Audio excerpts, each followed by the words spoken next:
my beauty buddies. I am filming in a different room today because I thought showing my Storybook Cosmetics Harry Potter brushes really should be filmed in this room, which is a room that my husband put together for my daughter when she was little, and it's supposed to look like you're inside of a castle. And at the end of this video, in case you want to see it, I will show you what the rest of the room looks like.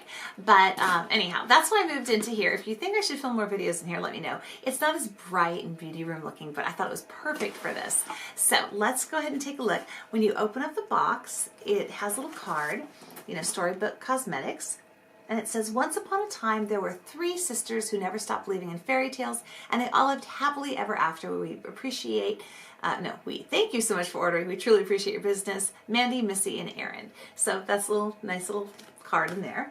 And then it has tissue paper, and you just, unroll that. Whoops.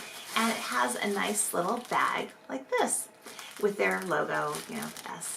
And it's velvet, and it has this silver lame on it. And then these are actually little metal feeling, I don't think they're plastic. They feel cold like metal, but metal or plastic little, and I bet they're metal, little dingleberries to pull with. And then they come like this in a bag, and then each is in an individual bag.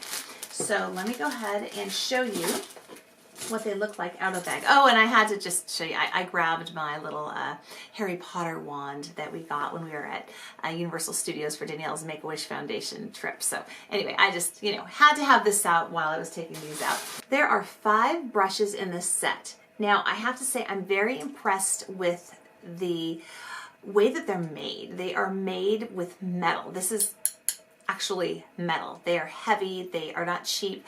I was wondering what they were going to be made of, but the quality of the handle seems very good.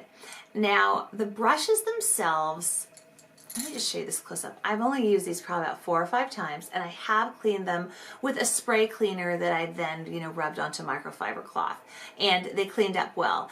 Now, this one here, it's so big and so fluffy. I've got a smaller eye that for me, this didn't work that well, and it's kind of unevenly cut on top, so this one in particular I'm not really a fan of. This one, it's awesome to have. This is like a collector's item thing.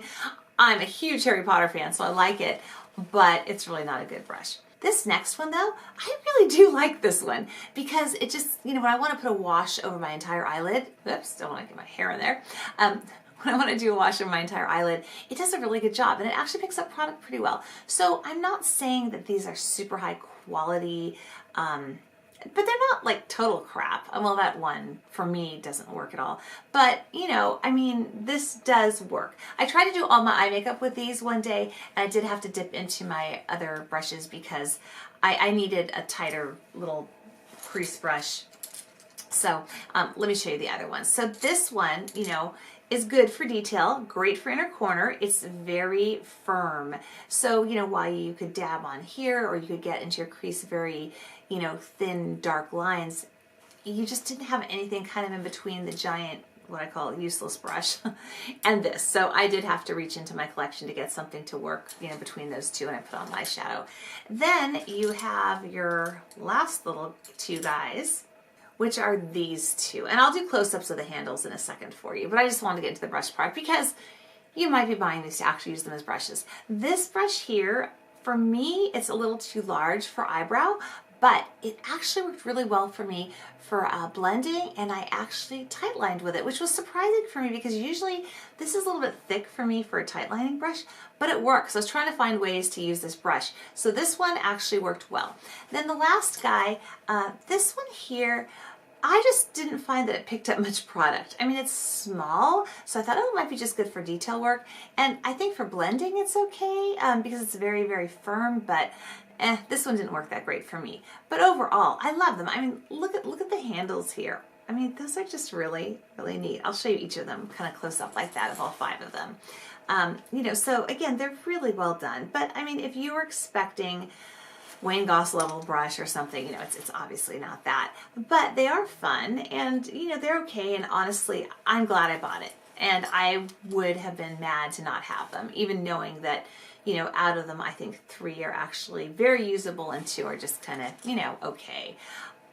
Well, one of them really kind of pointless for me, but so that's what they look like. That's my honest opinion of them. I paid for them myself, of course, and was lucky to get them. I was like on there when I knew they were going to go on sale, and they were $55 for the set, plus shipping I believe was $6.25.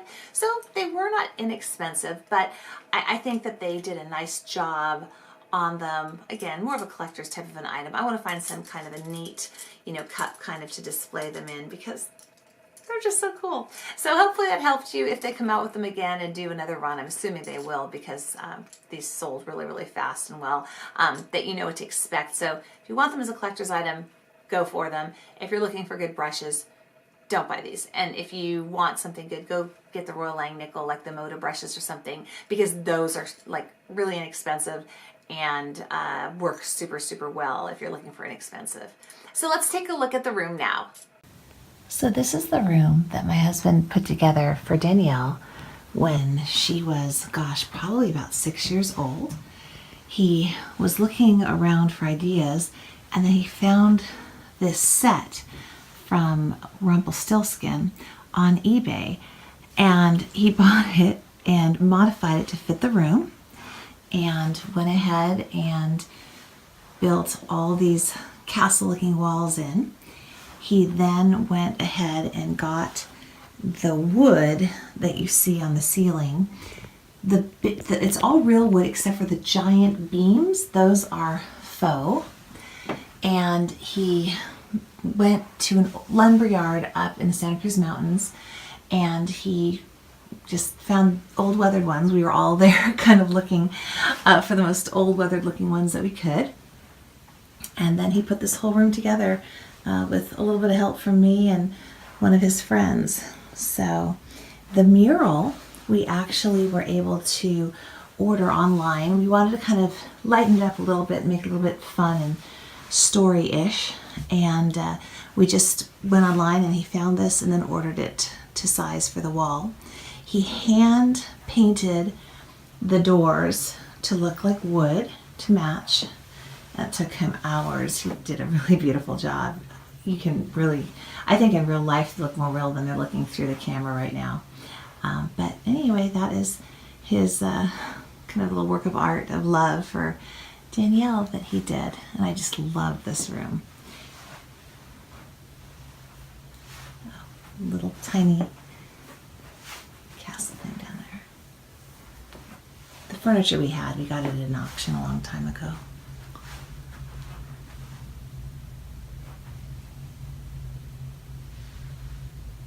Thank you so much for watching. Don't forget to subscribe if you haven't yet, and then push that little bell button that's somewhere down there next to the subscribe button so that you get a little notification when I'm going to have another video come out. Thank you so much for watching. Have a great day or evening wherever you are. Bye.